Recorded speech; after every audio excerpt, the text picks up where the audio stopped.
తాకట్లో ఉన్న మీ బంగారాన్ని విడిపించి ఆ రోజు ఆన్లైన్ రేటుకి కొంటాం. Sharma gold company. నమస్కారం అమ్మా. శ్రీమాత్రి నమః. శ్రీమాత్రే నమః. దీపావళి శుభాకాంక్షలు మీకు కూడా అమ్మా.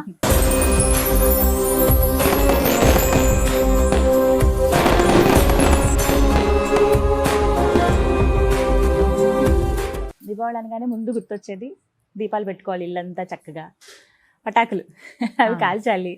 అలాగే లక్ష్మీ పూజ, అమ్మవాళ్ళు వీళ్ళందరూ కూడా పూజ చేసుకునేవాళ్ళు చక్కగా. వాళ్ళు ఎప్పుడెప్పుడు పూజ పూర్తి చేస్తారా వెంటనే వెళ్ళి క్రాకర్స్ కాల్చేద్దాం అనే ఆలోచనలో పిల్లలు ఉంటారు.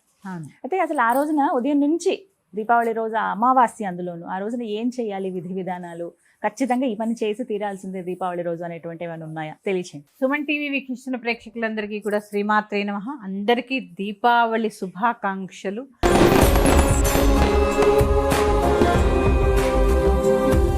ఆయురారోగ్య ఐశ్వర్యాలతో ఆ మహాలక్ష్మి కటాక్షంతో మీరందరూ కూడా వర్ధిల్లాలని కోరుకుంటున్నాను.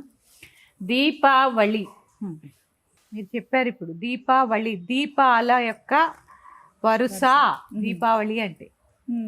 ఈ దీపావళిని మనం ఎలా జరుపుకుంటున్నాము అనేది ఒక్కసారి ఆలోచించండి. దీపావళి అంటే దీపాల యొక్క పండగ, క్రాకర్స్ పండగ కాదు. కాదు క్రాకర్స్ కాదు. ఎందుకంటే శబ్ద కాలుష్యము, వాతావరణ కాలుష్యము, వాయు కాలుష్యము, దాని నుంచి వచ్చే ఆ కార్బన్ డైఆక్సైడ్ పీల్చడము, కొందరికి కాలిపోవడము, అంటే ప్రకృతి విరుద్ధమైన చర్యలు చేస్తూ ఉంటే ప్రకృతి కూడా మరి కోపం తెచ్చుకుంటూ ఉంటుంది.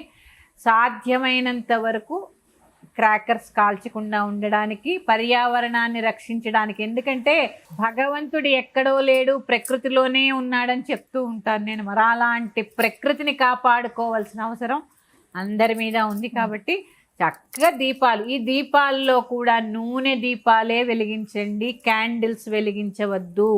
చాలా మంది క్యాండిల్స్ రకరకాల రంగురంగులు వెలిగిస్తారు. దాని పేరే ఏంటమ్మా? క్యాండిల్. తెలుగులో చెప్పండి. కొవ్వొత్తి. కొవ్వు యొక్క ఒత్తి. పశువుల యొక్క కొవ్వు నుంచి తీసినటువంటి పదార్థాలతో తయారు చేసినటువంటిది కొవ్వొత్తి. అసలు ఉపయోగించుకోండి, అందుకని వాడకండి. చక్కగా నువ్వుల నూనె, శ్రేష్టమైన నువ్వుల నూనె తెచ్చుకోండి. ఎక్కడ పడితే అక్కడ ఆడింది దొరుకుతోంది. 1 లీటర్ తెచ్చుకున్నారంటే బోల్డ్ దీపాలు వెలిగించుకోవచ్చు. కరెక్ట్ కదా? చక్కగా వెలిగించుకోండి. ఈ దీపాలకి అన్ని కూడా సిద్ధం చేసుకోండి. సంఖ్య ఉంటుందా? మన ఇష్టం తల్లి, మన ఇష్టం. ఎన్ని దీపాలైనా పెట్టుకోవచ్చు, మన ఓపిక, మన శక్తి. కానీ ప్రతి గుమ్మానికి పెడతారు, ఇంట్లో కూడా ప్రతి గుమ్మానికి పెడతారు, ప్రతి గుమ్మానికి పెడతారు. ఆల్రెడీ మనం ధనత్రయోదశి నుంచి మొదలు పెట్టాం కదా, ఇంటి బయట 2, అలాగే నరక చతుర్దశి నాడు యమదీపం. అంటే ఇంటి బయట మొదలు పెట్టాం, అటు దక్షిణం అనుకోండి, దక్షిణం బాల్కనీ అయితే అటు దొడ్డి వైపు మొదలు పెట్టినట్టే లెక్క. ఇక్కడ ఇంటిలో కూడా అంతా కూడా చక్కగా అలంకరణ చేసుకొని చక్కగా దీపాలు వెలిగించుకోవచ్చు. అసలు ముందు దీపావళి రోజు ఉదయమే ఏం చేయాలి? దీపావళి రోజు 4 గంటల సమయంలో, అంటే బ్రాహ్మీ ముహూర్తంలో ఎవరైతే లేచి అభ్యంగన స్నానం చేస్తారో, అంటే ఇక్కడ ఏంటంటే నీళ్ళల్లో గంగ ఉంటుంది, నువ్వులలో లక్ష్మి ఉంటుంది. ఆ నువ్వుల నూనె కనుక మన ఒంటికి రాసుకుని మర్దన చేసుకొని చక్కగా స్నానం చేస్తే, నలుగు పెట్టుకొని అలక్ష్మి నశించి లక్ష్మీ ప్రాప్తి కలుగుతుంది. ఇంకా ప్రత్యేకంగా చెప్పాలి అంటే కార్తీక మాసం అంతా స్నానాలు కదా. ఈ రోజుతో అభ్యంగన స్నానంతో, అంటే నరక చతుర్దశి నాడు కుదరని వాళ్ళు చక్కగా ఉదయమే లేచి నువ్వుల నూనె రాసుకుని, పెద్దవారుంటే తలకి నూనె పెట్టించుకుని చక్కగా చెవుల్లో అన్నిటిల్లో నూనె వేసుకుని, నువ్వుల నూనె వేసుకుని, ఒంటికి శుభ్రంగా నూనె రాసుకుని, నలుగు పెట్టుకొని బ్రాహ్మీ ముహూర్త సమయానికి స్నానాన్ని పూర్తి చేయాలి.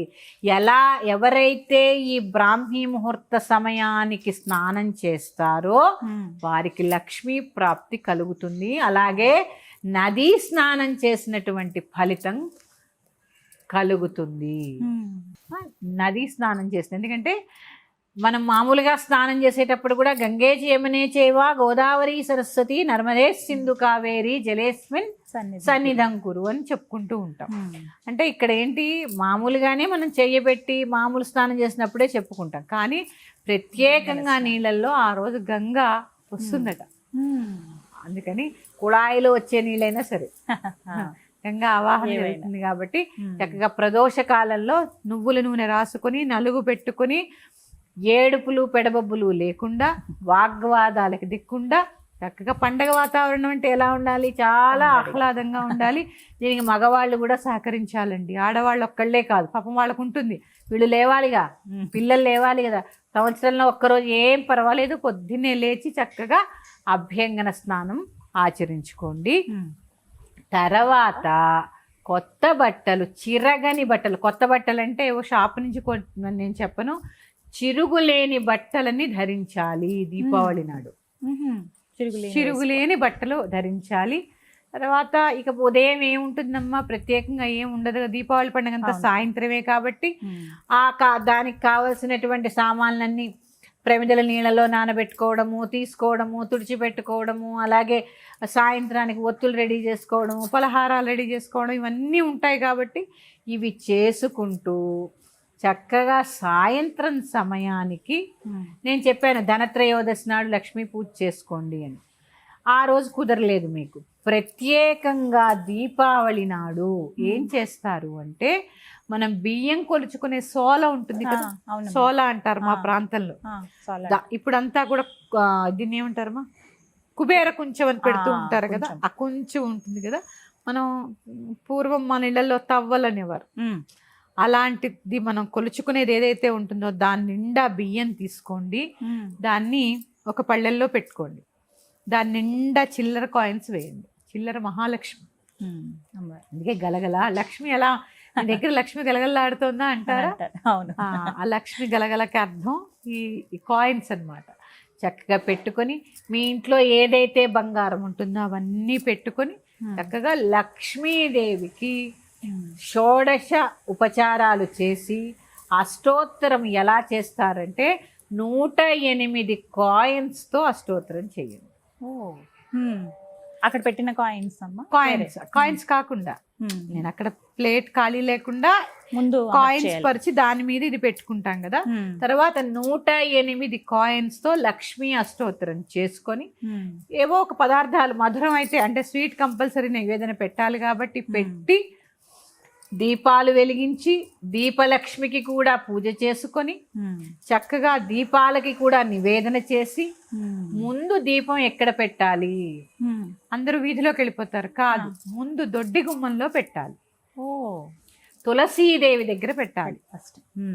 దొడ్డి గుమ్మంలో పెట్టుకుని తర్వాత తులసీదేవి దగ్గర పెట్టుకుని తర్వాత వీధిలో పెట్టి మొత్తం అన్ని గుమ్మాల దగ్గర పెట్టుకుని, ఇక్కడ చాలా మంది అలానే పెట్టేస్తారు, ప్రమిద ఇలా ఇలా ఇలా పెట్టేస్తారు. ప్రమిద కింద ప్రమిద వేసి పెట్టాలి, లేకపోతే భూమికి వేడి తాకకుండా చక్కగా ప్రమిద మీద ప్రమిద వేసి, ఇందులో ప్రత్యేకంగా లెవెండర్ సెంట్ దొరుకుతుంది, మీకు తెలుసా? ఒక్కొక్క డ్రాప్ వేయండి ఆ నూనెలో, సువాసన భరితంగా, లక్ష్మీదేవికి ఇష్టమైనటువంటి వాసన కదా సువాసన, జవ్వాదు కానీ లెవెండర్ సెంట్ కానీ చక్కగా వేసి దీపాలు పెట్టుకోండి. నువ్వుల నూనెలో ఆ రోజు లక్ష్మీదేవి నివాసం ఉంటుంది కాబట్టి అందుకని చక్కగా సువాసన వచ్చేలాగా ఆ నూనెని కొద్దిగా తయారు చేసుకుని పోసుకుని దీపాలు వెలిగించుకోండి.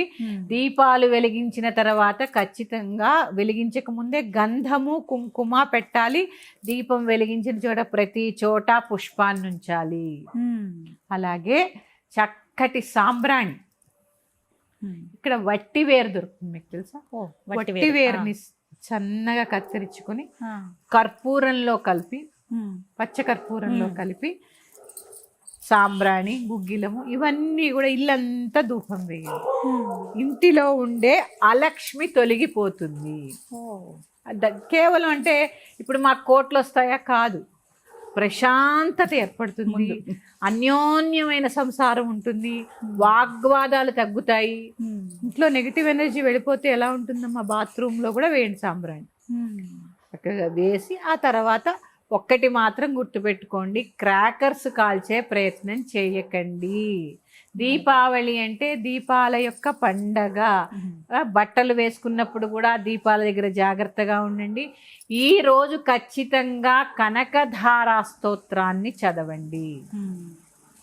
కనకధారా స్తోత్రాన్ని చదవడం వల్ల, దాని పేరే కనకధార, మనం చేసేది లక్ష్మీ పూజ. ఇంకా మీకు ఇంకా వీలుంది, సాయంత్రం చేసుకున్నారు, మళ్ళీ రాత్రి 12ంటికి లక్ష్మీదేవి భూసంచారం చేస్తుందని అంటారు కదా, ఆ సమయంలో కూడా లక్ష్మీదేవి యొక్క పూజ చేసుకోండి, నిద్రపోకుండా. అనుగ్రహం లభిస్తుంది అమ్మవారిది. ఇది చాలా దాన్ని ఏమంటారు, చాలా సింపుల్గా, చాలా హాయిగా మిఠాయిలతో దీపావళి పండుగని జరుపుకోండి.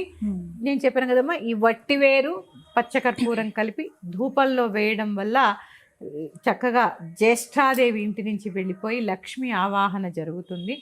ఎప్పుడైనా గుర్తుపెట్టుకోండి, వాగ్వాదాలు పనికిరావు, కోపతాపాలు పనికిరావు. పండగల్లో కనీసం అయినా పాటిద్దాం, మిగిలిన రోజుల్లో మనకున్న స్ట్రెస్కి తప్పదు. పండగల్లో అయినా ఆనందమైన పండగని మన పిల్లలకి పరిచయం చేద్దాము. మరి కనకధార స్తోత్రం తప్పులు లేకుండా ఎలా చదవాలో నేర్పిస్తారా? తప్పకుండా. నేను ఒక్కసారి ఇప్పుడు మా శిష్య బృందంతో చదివి వినిపించే ప్రయత్నం చేస్తాను. ఈ నెల రోజులు కూడా అమ్మ కనకధార అంటే ప్రస్తావన సందర్భం వచ్చింది కాబట్టి చెప్తున్నాను. ఎవరైతే ఆర్థిక ఇబ్బందుల్లో ఉంటారో వారు 41 రోజుల పాటు చక్కగా ఈ కనకధార స్తోత్రాన్ని పారాయణ చేయడం వల్ల ఆర్థిక సమస్యలు తొలగిపోతాయి. అందుకని చక్కగా అందరూ పారాయణ చేసుకోండి.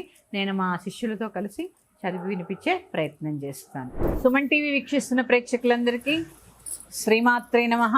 యాదేవి సర్వభూతేషు లక్ష్మీ రూపేణ సంస్థిత నమస్తస్యై నమస్తస్యై నమస్తస్యై నమో నమః. నేను ఈ మాట చెప్పగానే మనందరికీ కూడా అర్థమయ్యే ఉంటుంది.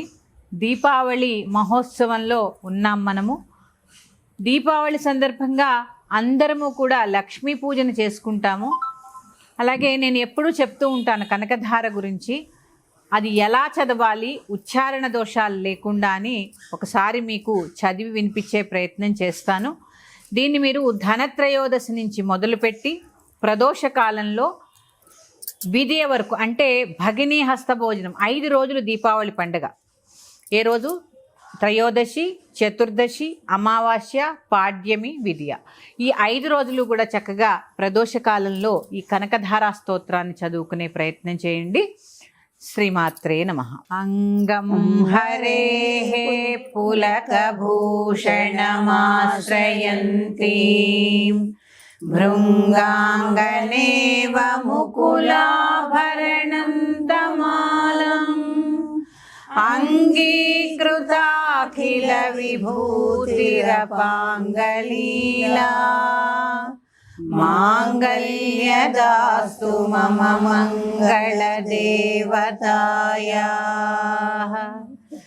ముగ్ధా ముహుర్విదధతి వదనే మురారేః ప్రేమత్రపా ప్రణహితాని గతాగతాని మాలాదృశోర్మధుకరీయ మహోత్పలేయా सा मे श्रियं दिशतु सागर संभ्रमाय विश्वामरेन्द्र पदविभ्रमदानदक्षम् आनन्दहेतुरधिकं मुरविद्विषोऽपि ईशन्निषीदतु मयि क्षणमीक्षणार्धम् इन्दीवरोदर सहोदरमिन्दिरायाः आमीलिताक्षमधिगम्य मुदा मुकुन्दम् आनन्दकन्दमनिमेषमनङ्गतन्त्रम् आकेकरस्थितकनीलिकपक्ष्मनेत्रम् भूत्यै भवेन्मम भुजङ्गशयाङ्गनायाः बाह्वन्तरे मधुजितश्रितकौस्तुभेया हारावळीव हरिणी नीलमयी विभाति कामप्रदा भगवतोऽपि कटाक्षमाला कल्याणमामवतु मे कमलालयाया कालाम्बुदाळि ललितोरसिकैटभारे धाराधरे स्फुरति या तटितङ्गनेव मातुः समस्तजगतां महनीयमूर्तिः भद्राणि मे दिशतु भार्गवनन्दनाया प्राप्तं पदं प्रथमतः खलु यत्प्रभावान् माङ्गल्यभाजि मधुमाधिनि मन्मथेन मय्यापदे तदिह मन्दरमीक्षणार्धम् मन्दालसञ्चमकरालय कन्यकायाः दद्यादयानुपवनो द्रविणाम्बुधारा अस्मिन्न किञ्चन विहङ्गशिशौ विषण्णे दुष्कर्म धर्ममपनीय चिराय दूरम् नारायण प्रणयिनी नयनाम्बुवाहः इष्टाविशिष्टमतयोऽपि ययादयार्द्र दृश्या त्रिविष्टपपदं सुलभं लभन्ते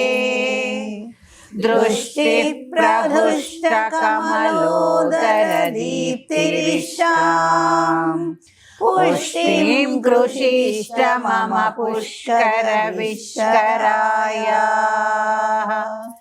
गीर्देवदेति गरुडध्वज सुन्दरी शाकम्भरेति शशिशेखरवल्लभेति सृष्टिस्थितिप्रलयकेलिषु संस्थितायै तस्यै नमस्त्रिभुवनैकगुरोर्वरुण्यै श्रुत्यै नमोऽस्तु शुभकर्मफलप्रसूत्यै प्रत्यै नमोऽस्तु रमणीयगुणार्णवायै